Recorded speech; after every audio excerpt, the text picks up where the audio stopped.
In last week's lesson, we made a start on verse number 21 of Surah Al-Baqarah, where Allah subhanahu wa ta'ala says, Ya ayyuhan nas u'budu rabbakum. That all people worship your Lord. And I mentioned last week that the reason why Allah subhanahu wa ta'ala used the word an-nas here and not the word, say, like alladhina amanu, is to indicate that the order of worshipping is not restricted to just Muslims here. But here the word an-nas is indicating to those three groups of people, or those three types of people which we discussed in Ruku 1 and 2. And those three types of people were, number one, the God-fearing people. So hence the meaning of this verse will be, Ya ayyuhan nas, that O God-fearing people, u'budu rabbakum, continue worshipping your Lord. And also this word an-nas is indicating towards the disbelievers who were mentioned before, that O disbelievers, give up your idols, give up your Lat and your Uzza and all these other idols, and u'budu rabbakum, and worship your Lord.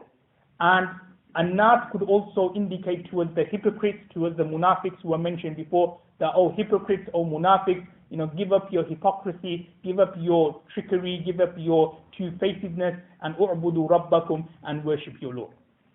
And then we went on to look at the word u'budu rabbakum and the term ibadat.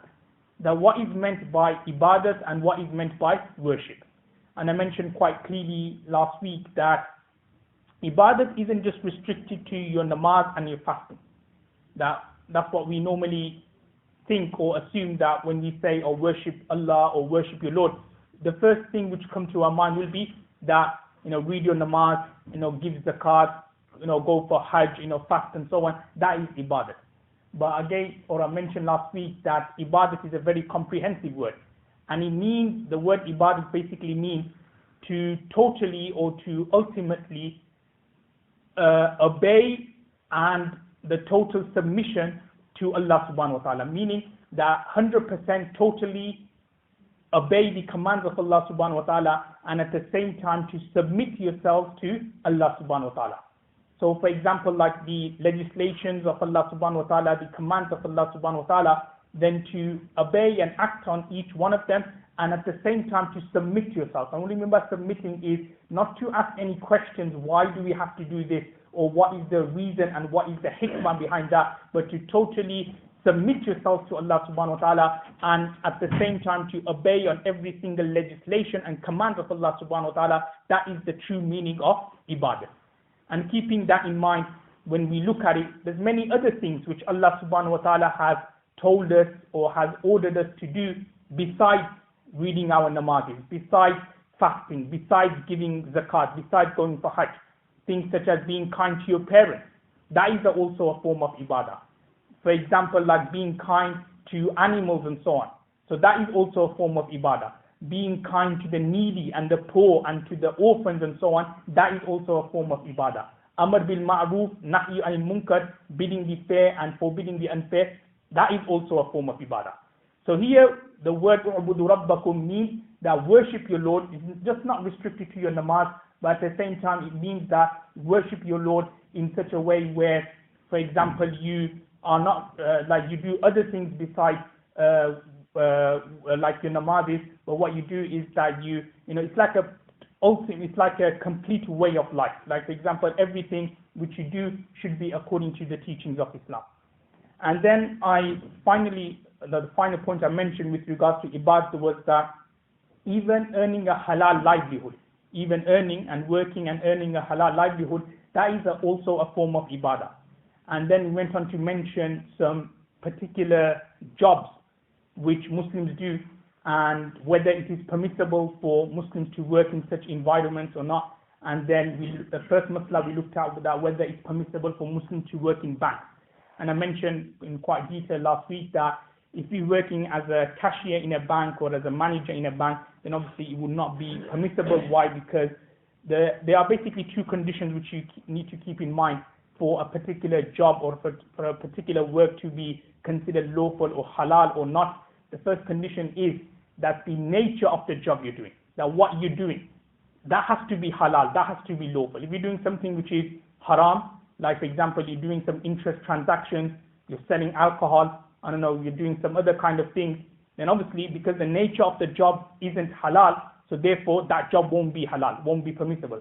And the second condition is that the wages you're receiving, the income you're receiving, that has to be from halal and lawful sources.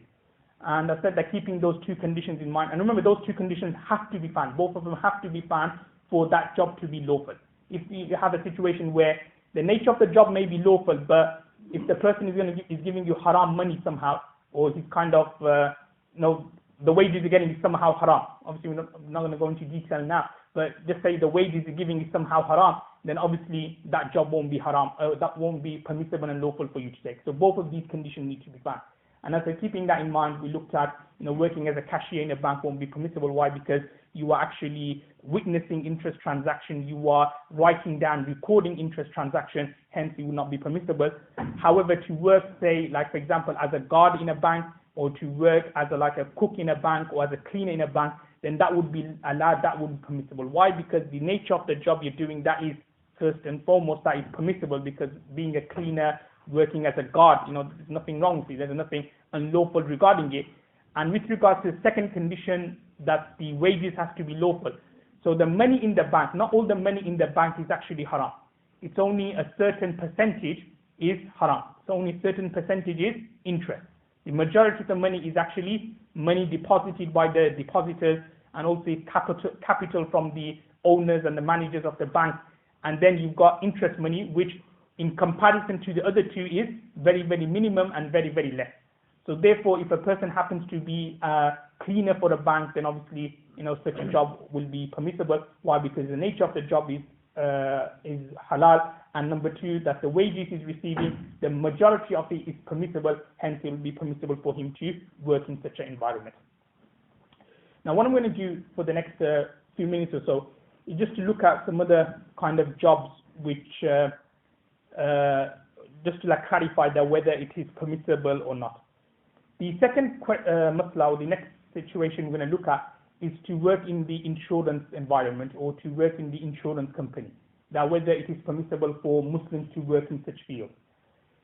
Now, the ruling is that, again, insurance, I'm not going to mention it now, but I'll mention it later on when we look at the verses regarding gambling. Insurance, very briefly, is something which is haram and unlawful.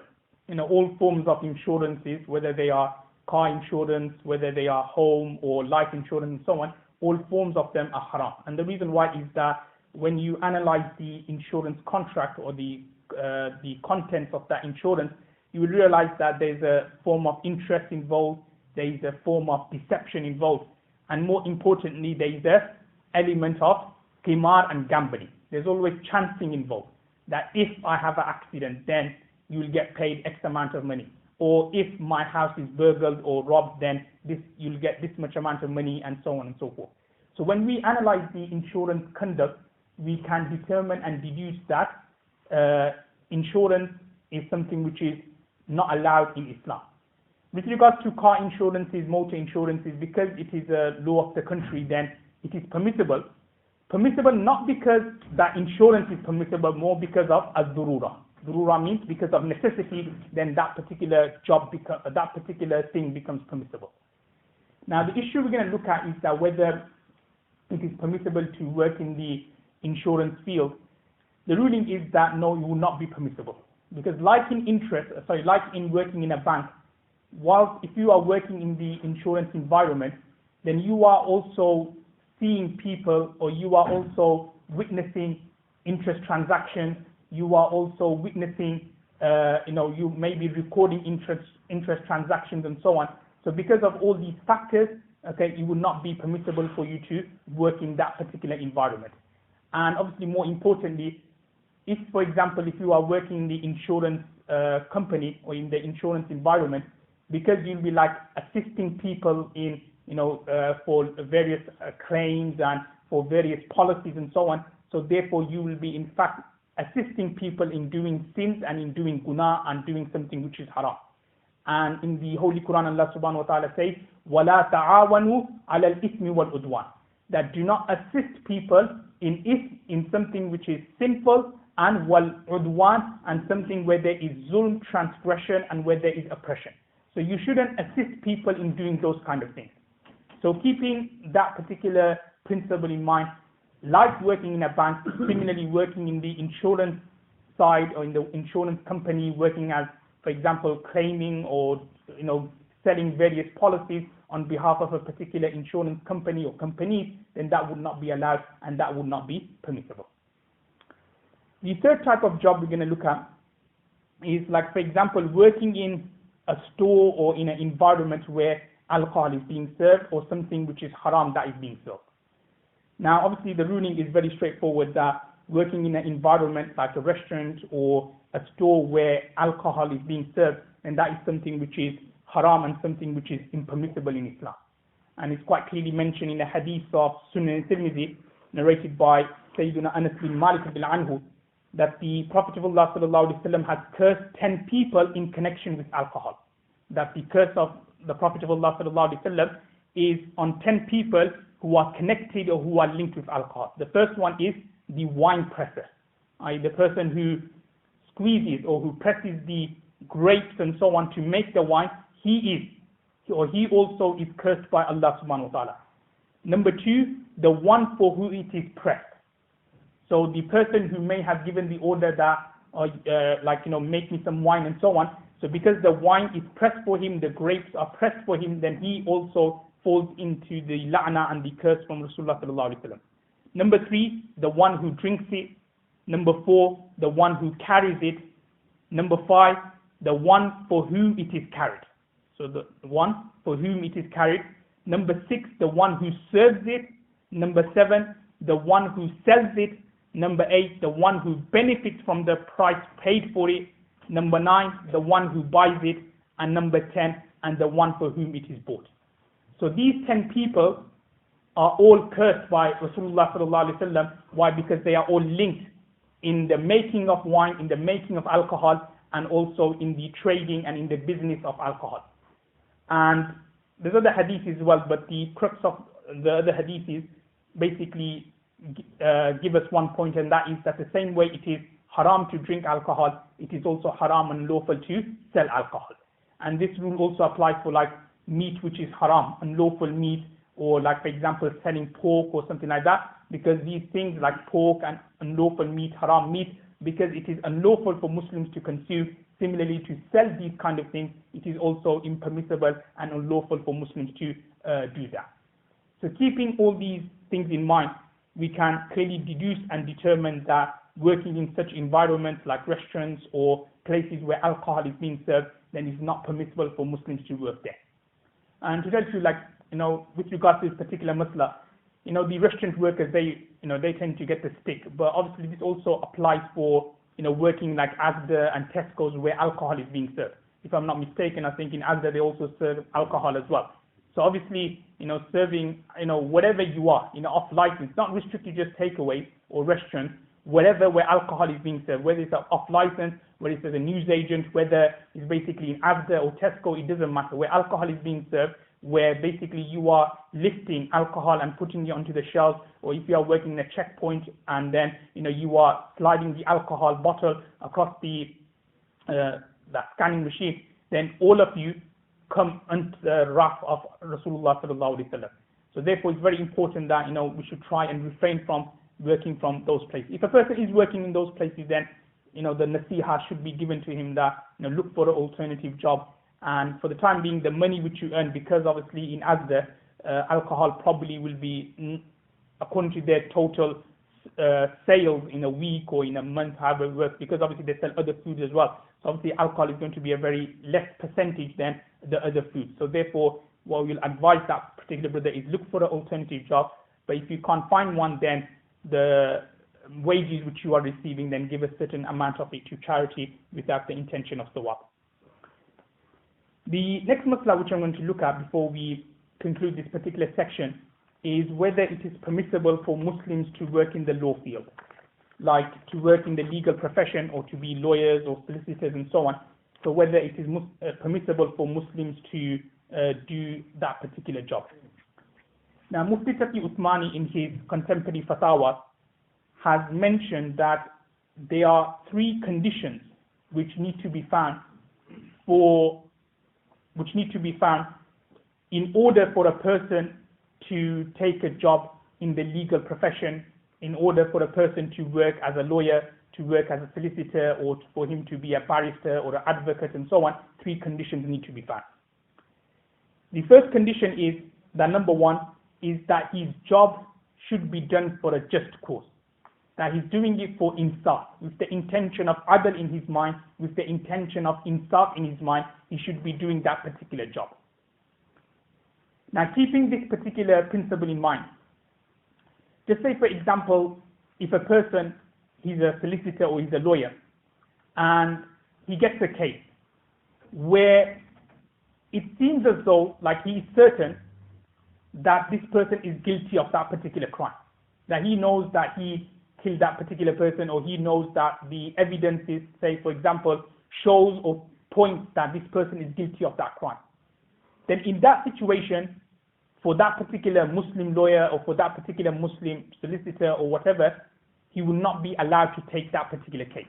So obviously, when you know that someone is guilty, or when it's far more likely that he is guilty of that particular crime, then obviously he hired you to do what? He hired you to do, like, basically lie and cheat to get a not guilty verdict for him. But when you know that he is guilty, or for example, he kind of admits it to yourself, he admits to himself that he actually committed that crime, then in that situation, it would not be allowed for you to take that particular case, because obviously you're not doing adl there, you're not doing insaf there, but instead you will be doing zulm and you'll be oppressing the victim. So in that first condition is that the job or the work should be done for a just cause. The second condition which Mufti Taqi Uthmani writes is that the case shouldn't be something where the claimant is getting a right which he does not deserve, or he's getting a haqq which he is not meant to get. Like, for example, just say a claimant, he comes to your office and he says that, oh, this strip of land is mine. And the defendant is saying that, no, this strip of land is mine. And when you look at the case, it seems as though that the defendant, he is on haqq. The defendant, the victim, he is on haqq, he is on the truth, and that strip of land is his. Now, for you to take that case will not be allowed, because what you will be doing is that, again, like the first condition, you will be lying, you will be deceiving, and then you will give that. And just say, for example, if you manage to win, then you will be, in fact, have become a cause for that person receiving something which he was not meant to receive, or which was not his haqq and which was not his right to receive. So therefore, the second condition is that the cases which you take shouldn't be something which that person is not meant to take. Okay, if that piece of land is not his, then he's not meant to take that. So you shouldn't like take up such a case where you'll be lying and deceiving, and then you will get a decision where the judge will say that, okay, this particular strip of land is his, because obviously you know for sure that that's not his land, so you will be giving a right of which is not deserved or which is not supposed to get. And the third condition which Mufti Taqi has written is that the means used in helping a client must not be prohibited in the Sharia. Like, you know, the means that, for example, means here means that the way you are going to achieve your goal or your aim, then you shouldn't use something which is haram and achieve that particular decision or that particular claim. Meaning that, just say, for example, somebody's come and he's asked you to, can you defend me and so on. So you defend him, and you defend him as normally, like according to the rules, play by the rules and so on. You know, don't do any cheating, don't do any trickery, don't do any lying, don't do any kind of like forge some kind of like documents and so on. Nothing like that. Do it according to the rules set out by the Sharia. And obviously, you know, these are also the rules of the English legal system as well, that, you know, you're not allowed to deceive, you're not allowed to, like, you know, forge any documents and so on. So similarly here as well, this is also a rule of Islam, that you're not allowed to cheat someone, you're not allowed to like lie and so on. So the third condition is that the means used in helping a client should not be something which is haram and prohibited in Islam. So these are the three conditions which need to be found for a person working in the legal profession, whether he's a lawyer, whether he's a solicitor, and if a person is confident that he could fulfill these kind of condition or these three conditions, then obviously it will be permissible for him to do such a job. Okay. Obviously, if he thinks that he won't be able to do that, then obviously he could get the degree, he could get the law degree, and then he could use it for some of the kind of things in where he will be benefiting Islam. So these are three kind of jobs which are mentioned. Obviously, just to conclude this particular topic, just remember the main condition is that you have to remember that is that the nature of the job you're doing, that has to be lawful, and number two is that the wages and the salary you're receiving, that has to be lawful. So if these two conditions are found, then the job which you are doing, then it will be permissible. Now let's look ahead to the next part of the verse of Surah Al-Baqarah. So just to clarify, Allah subhanahu wa ta'ala says, Ya ayyuhan nas, the O people, u'budu rabbakum, that worship your Lord. So we looked at the word worship. Now what is meant by the word rabbakum? Now rabbakum in Arabic literally means nurturing. Rabba yurabbi, and from there you get the word tarbiyah. And tarbiyah, like you probably heard the name, youth tarbiyah conference and so on. So tarbiyah basically means nurturing and rectifying a person. So what this particular verse is saying, that Allah subhanahu wa ta'ala, He is your nurturer. So u'budu rabbakum, so therefore worship your nurturer. And how has Allah subhanahu wa ta'ala nurtured us? Then if we just look at the way what we were to what we are now, then we can deduce and determine that very easily that Allah subhanahu wa ta'ala is our nurturer. That we were a drop of semen before, but then after that Allah subhanahu wa ta'ala, He made that semen, He turned that into a clot of blood. And then after that clot of blood, it turned into some flesh. And after the flesh, it turned into a child, a baby, a child, then a teenager, and now to what we are, like healthy young adults and so on. So when we look at our life, we can see that Allah subhanahu wa ta'ala is our nurturer, that He nurtured us, He nourished us from what we were to what we are now. So therefore the verse is saying, u'budu rabbakum, that worship your nurturer. U'budu rabbakum, worship your nurturer. Alladhi khalaqakum. And the next phrase goes on to say that this Rabb or this nurturer, He is the one, alladhi khalaqakum, who created you. Alladhi khalaqakum, who created you. Now, on verse number 21, Allah subhanahu wa ta'ala is just mentioning some kind of characteristics and some qualities and some kind of blessings and bounties of this particular being, i.e. of Allah subhanahu wa ta'ala. And what's the first quality, what's the first attribute? Alladhi khalaqakum. Allah subhanahu wa ta'ala, He is the being who created you. Wo jo tumko paida kiya. And at the same time, He goes on to say, وَالَّذِينَ مِن قَبْلِكُمْ, that He also created those before you. That not only Allah subhanahu wa ta'ala created you, i.e. the person who's reciting the Holy Quran, but the people around you, your mothers, your fathers, your brothers, sisters and so on, your friends, relatives, Allah subhanahu wa ta'ala also created them. Similarly, your ancestors, your forefathers, Allah subhanahu wa ta'ala created them. So, Rabbakum alladhi khalaqakum, that the reason why Allah subhanahu wa ta'ala is worthy of worship is because number one, He created you, and at the same time, وَالَّذِينَ مِن قَبْلِكُمْ, He has also created those before you. لَعَلَّكُمْ تَتَّقُونَ, that's so that you can, or so that you may become God-fearing. The next verse, verse number 22 of Surah Al-Baqarah, because these were two qualities which we mentioned, and basically from these two qualities, Allah subhanahu wa ta'ala is just mentioning some bounties and some ni'mah to the individual himself. That the individual, the person who is reciting the Quran, remember that Allah subhanahu wa ta'ala created you, and He also created your relatives, your friends, your ancestors and so on. So keep that in mind.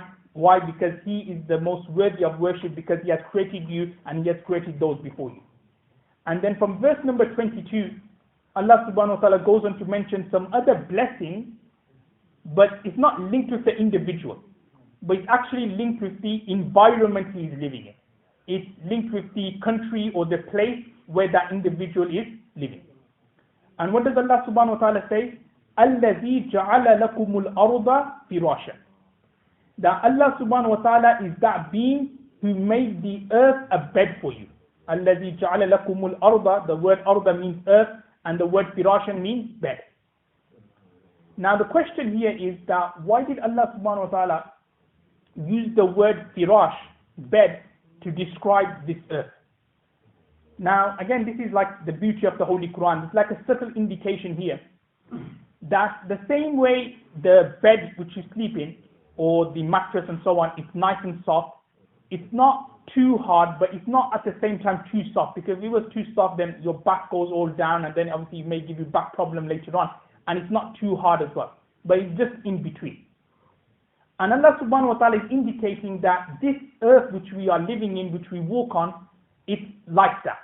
That it's not too hard for you to walk on, and at the same time it's not too soft for you to, meaning that, so that it becomes difficult for you to walk on. Just like, for example, like quicksand, so obviously it's difficult for you to walk there. So if it was too soft, just say for example, if the earth was all spongy and so on, then it'd be difficult for you to walk properly, to walk. Now what will happen is that every time you take a step, then your feet will go right down inside the earth, and it's going to be difficult for you to walk. And at the same time, that if the earth was too hard, like if it was too hilly, too rocky and so on, then again that you will find it difficult. Your feet will be paining, and there will be a lot of pain there on your feet whilst you're walking. But Allah subhanahu wa ta'ala, He created the earth in such a way that it isn't too hard, but it isn't too soft. Just in between, just perfect for us, so that we can walk many, many miles without it finding difficult. Again, this is a ni'mah, this is a blessing of Allah subhanahu wa ta'ala. You don't realize it, we just like walk on the road just like normally, or just walk on the sand just as normal. But when you look at it, this is a blessing from Allah subhanahu wa ta'ala, that He created in such a way where it is easy for us to walk. This is a ni'mah from Allah subhanahu wa ta'ala. If Allah subhanahu wa ta'ala wanted, He could have just made the earth spongy, or He could have made it all rocky. Then again, we would have had to live here, and we would have had to go through the difficulty and so on. But Allah subhanahu wa ta'ala, He showed a great, He sent a great blessing and a ni'mah, that He created the world in such a way that it is just about perfect for us to walk on the roads and walk on the streets. So الَّذِي جَعَلَ لَكُمُ الْأَرْضَ فِرَاشًا. So the first ni'mah, which is linked with the environment, is that Allah subhanahu wa ta'ala, He made the earth a bed for you. وَالسَّمَاءَ بِنَاءً. And at the same time, He has made the sky a roof for us. Bina'an here means a roof. That the sky which is above us, it's like a roof. Now here the reason why the word bina'an, i.e. roof, was used is to show the beauty of the sky. A building or a roof which doesn't have a ceiling doesn't look nice. Okay, if you just have like a building or a roof, or just like a four walls, and there's no ceiling on top, then it doesn't look nice. Okay, obviously the rain will come and so on. But when you have a ceiling, when you have some nice chandeliers and so on, then obviously the ceiling looks nice. Similarly, Allah subhanahu wa ta'ala is saying that the sky which is above us, that is like a ceiling. And the way Allah subhanahu wa ta'ala has beautified the sky is by the stars. That when we look at the sky during the night, we see many millions of stars and so on, and the shine and the twinkle of the stars. That's how Allah subhanahu wa ta'ala has beautified, and that's how Allah subhanahu wa ta'ala has adorned the sky. By having millions of stars there, and the shine of the stars falling onto the earth, and the kind of twinkle which we see, that's how Allah subhanahu wa ta'ala has beautified the sky. So that's why the word bina'an was used, was-sama'a bina'a, to describe that this again is also a ni'mah and a blessing from Allah subhanahu wa ta'ala. Obviously, in olden days, when people would travel at night time, obviously they didn't have street lamps or anything like that during those days. So they would use the light from the sky for their route, that this way to this particular country, or this way to that particular direction and so on. So they would use the light and the glow from the stars. So again, that is also a ni'mah from Allah subhanahu wa ta'ala. That Allah subhanahu wa ta'ala has given us the stars so that we can use during the night time to see our way, to see which direction which we are going. وَأَنزَلَ مِنَ السَّمَاءِ مَاءً. And another ni'mah, or another blessing of Allah subhanahu wa ta'ala, another bounty of Allah subhanahu wa ta'ala, is that He has sent from the sky water. Ma'an. Ma'an means water, and as-sama means the sky. So Allah subhanahu wa ta'ala, from the heavens, from the sky, He has sent water. Again, that is another blessing of Allah subhanahu wa ta'ala, another ni'mah of Allah subhanahu wa ta'ala. Because with this water, we survive on earth. Our body is full of water, and if our water For example, in our body, if it dries up, then obviously we will die. Similarly, if we don't drink plenty of water, or if we don't drink water, then we can easily die of thirst. So water is a blessing from Allah subhanahu wa ta'ala. We use the water to live and to survive on this earth and in this world. And obviously with water, we use it for other things as well. We use the water to clean ourselves, to purify ourselves. We use water to do wuzu. We use water to have a bath. We do other things as well. We use water to like clean our clothes and our clothing and so on. So when you look at it, if just say for example, if there wasn't any water in this world, then how would we say for example have a bath, or how would we like for example do wuzu? How would we like say for example like wash our clothes and so on? How would we able to like live in this earth or in this world without water? So when we analyze it, وَأَنزَلَ مِنَ السَّمَاءِ مَاءً, Allah subhanahu wa ta'ala from the heavens, from the skies, He has sent water. So water is a ni'mah and is a blessing from Allah subhanahu wa ta'ala. And then Allah subhanahu wa ta'ala goes on to say, فَأَخْرَجَ بِهِ مِنَ السَّمَرَاتِ رِزْقًا لَكُمْ. And from or with this particular water, He has extracted fruit, رِزْقًا لَكُمْ, which is a source of provision for you. Now with this water, and when the water, when it falls on certain lands and certain places, then the crops grow, the onions grow, the potatoes grow, the fruits and the vegetables, they grow. Again, that is another blessing from Allah subhanahu wa ta'ala. Because if Allah subhanahu wa ta'ala wanted, again, He could have just sent water, but it's with His hukum, with His order, that when that particular water touches or drops on a particular seed, then from there the potatoes grow, the onions grow and so on. That again is another blessing from Allah subhanahu wa ta'ala, that with that same water, not only can we clean ourselves and purify ourselves, not only can we quench our thirst, but with that same water, different types of fruits and vegetable grows, and these vegetables and these fruits which we use to eat, which we use to keep ourselves healthy and sane. So again, that again is another blessing and another ni'mah from Allah subhanahu wa ta'ala, that from this particular water, فَأَخْرَجَ بِهِ مِنَ الثَّمَرَاتِ رِزْقًا لَكُمْ, He has extracted fruit which is a source of provision for us. And then Allah subhanahu wa ta'ala goes on to finish this particular verse number 21 by saying, فَلَا تَجْعَلُوا لِلَّهِ أَنْدَادًا وَأَنْتُمْ تَعْلَمُونَ. That do not set up andad, partners or parallels with Allah subhanahu wa ta'ala. Obviously, there's few things which Allah subhanahu wa ta'ala has mentioned. And the reason why Allah subhanahu wa ta'ala mentioned these things, so that the person who's reading the Quran or the person who's listening to the Quran, he can deduce and determine that only Allah subhanahu wa ta'ala, the Rabb, the nurturer, He is worthy of worship. No other idol, no other person who claims to be a God, he is not worthy of worship, but only Allah subhanahu wa ta'ala is worthy of worship.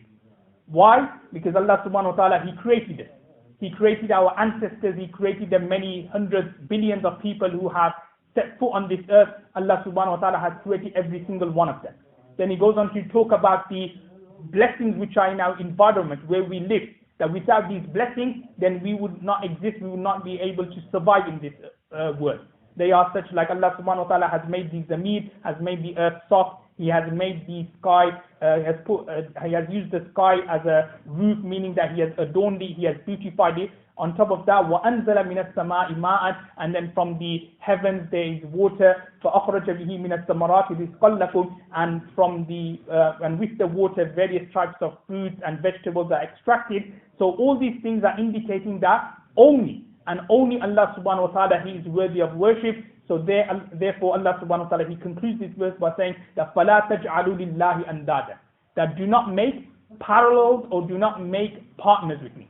That do not say that this particular idol, he is in charge of the rain, or this particular idol, he is in charge of the food, or this particular idol, he is the one who who gives the light and the sun and so on and so forth. But the belief is that Allah subhanahu wa ta'ala, He does everything. That Allah subhanahu wa ta'ala, He is the one who gives the rain. It is Allah subhanahu wa ta'ala who gives the provision. So therefore, فَلَا تَجْعَلُوا لِلَّهِ أَنْدَادًا, do not set parallels or do not set up any partners with Allah subhanahu wa ta'ala. As I mentioned before, that Allah subhanahu wa ta'ala is al-wahid, He is one, He is not in need of any partners. وَأَنْتُمْ تَعْلَمُونَ, when you know. Means that you know, like by reading these verses and by reading the portion of the Holy Quran, that only Allah subhanahu wa ta'ala can be the creator, So only Allah subhanahu wa ta'ala is Khaliq, and only Allah subhanahu wa ta'ala can be worthy of worship. So because of this reason, Allah subhanahu wa ta'ala says that you know all this, but because the disbelievers, because the kuffar, because of their ancestors, the way they were brought up, and that Rasulullah sallallahu alaihi wasallam claimed to be a Rasul and a Prophet, and he claimed that Allah subhanahu wa ta'ala is one. For them, this seemed something new and something strange to them. So they didn't want to let go of their forefathers' teaching and their forefathers' religion.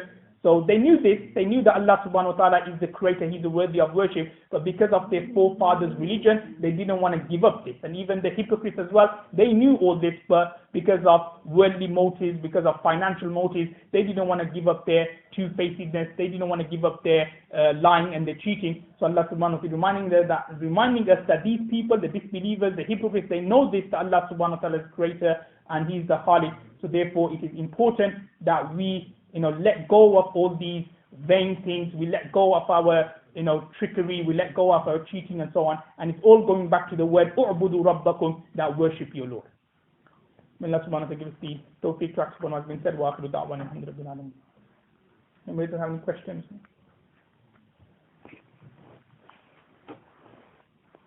What if you work in a bank, in a head office, and your job role is to deal with, not with interest, but foreign tax exchanges? So when a business is doing a transaction with another company in another country, and your job is to work out the tax exchanges and stuff like that, would that be allowed? What kind of tax is it? Stuff like corporation tax and also conversion charges. From euros to dollars, the charges involved, things like that. It will be permissible as long as the tax is not something where it's like haram tax, unlawful tax. Obviously, there's certain types of tax, and one is like where the government, they take the tax from you for the benefit of the environment or for the benefit of the city you're living in. Like for example, for the for the environment, so on, for the roads and so on. So obviously, those kind of tax are permissible. But then there are other types of tax where the government are taking without any kind of reason, and they're just using it for their pocket. So if it's those kind of tax, then obviously if you are calculating those kind of things, then obviously that would not be allowed, because obviously that in itself, you're assisting people in doing zulm and oppressing, so that would not be allowed. But if it's not that kind of tax, then it would be allowed. And similar conversion rates, that's okay as well. You mentioned earlier about working in a supermarket. What if you work in a supermarket, but in like the bakery section or something, or in the stockroom, where you don't touching the alcohol. Yeah, that would be okay. That would be okay. Yeah. You said about that you shouldn't be taking using the wrong means to if you're a solicitor or a judge. So what if the other person, other side, they are using wrong means to justify that, and you know that this guy is innocent, then and if he's having advantage on taking the wrong means and bringing false witnesses and all. So in this case, what are you gonna do? Shouldn't you just should you go with your? No, you shouldn't go. If it's gonna mean that you have to do some kind of like cheating and something trickery and so on, you shouldn't go. بسم الله الرحمن الرحيم اللهم السلام منك السلام تبارك يا ذا الجلال والإكرام اللهم آتنا في الدنيا حسنة وفي الآخرة حسنة وقنا عذاب النار اللهم اغفر لنا ذنوبنا وكفر عنا سيئاتنا وتوفنا مع الأبرار صلى الله تعالى على خير خلق محمد وعلى آله وصحبه أجمعين.